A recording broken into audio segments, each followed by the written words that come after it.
Hey, what's up, fellas? How you doing, man? Antonelli here.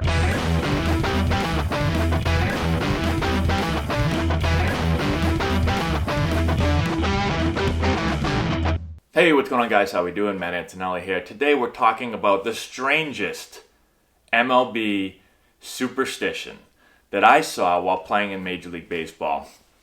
And it's kind of a weird one. It's somewhat strange, but when it comes to superstitions, I guess it's only strange if it doesn't work. If it works, you can really do anything you want.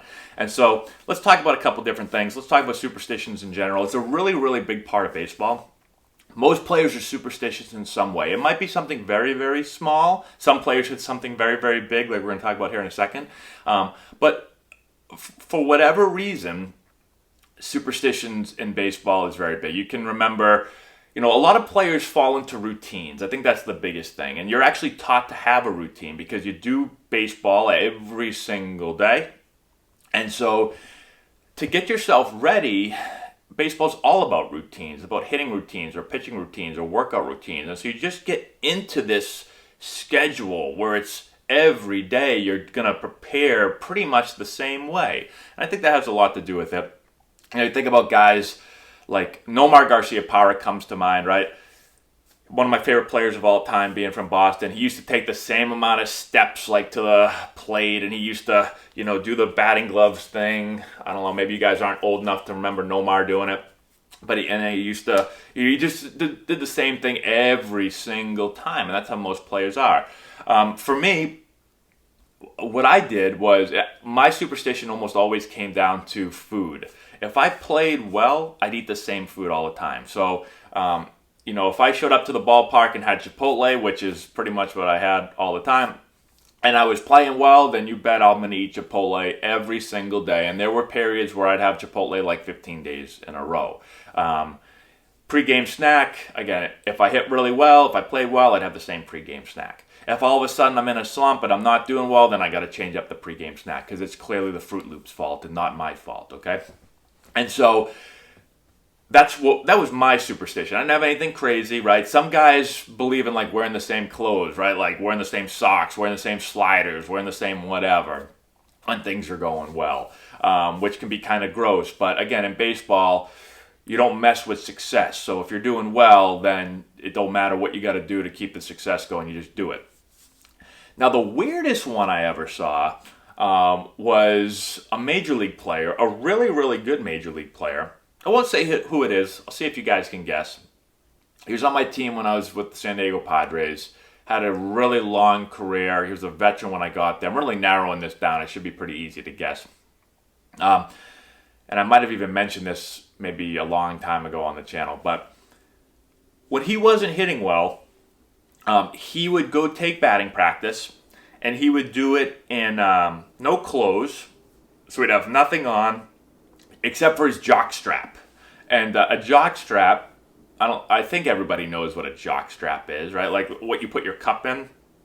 And so he'd just wear a jock strap, which is essentially nothing.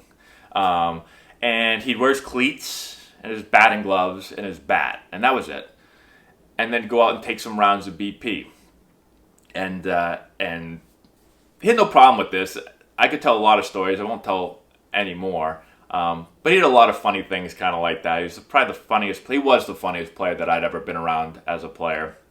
And in spring training, he'd always be doing something really, really funny. Again, I can't really tell a lot of the stories on here.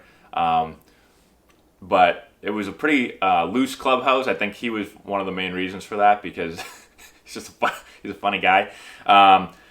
So that was his way of getting out of a slump.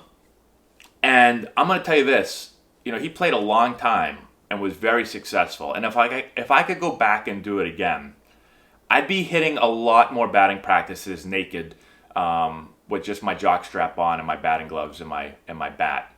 Because it's clearly the secret to being able to hit 300 in the major leagues, or at least around there, with some pretty good power too, and good defense. So it just helps your all-around game, apparently.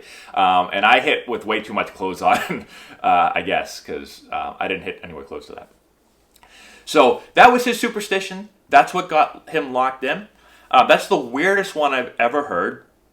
Again, most guys are very small. They don't have too many crazy things. I mean, I'm sure there are guys that have some weird things that maybe I'm just not privileged to knowing about. Because baseball players are kind of weird in that way. Very, very strange. That's probably the strangest thing about baseball players is their superstitions. So what I'd be interested to hear in the comment section below is, if you were a player or are a player, what is your strangest superstition? If you're not a player, what's the strangest one you've ever heard of or seen? Probably heard of.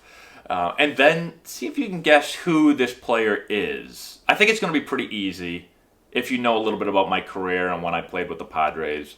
But I always laugh when I ask these things because sometimes people answer and it's just funny, the people that they answer. Some people I'm just like, there's no chance in the world they'd ever do this.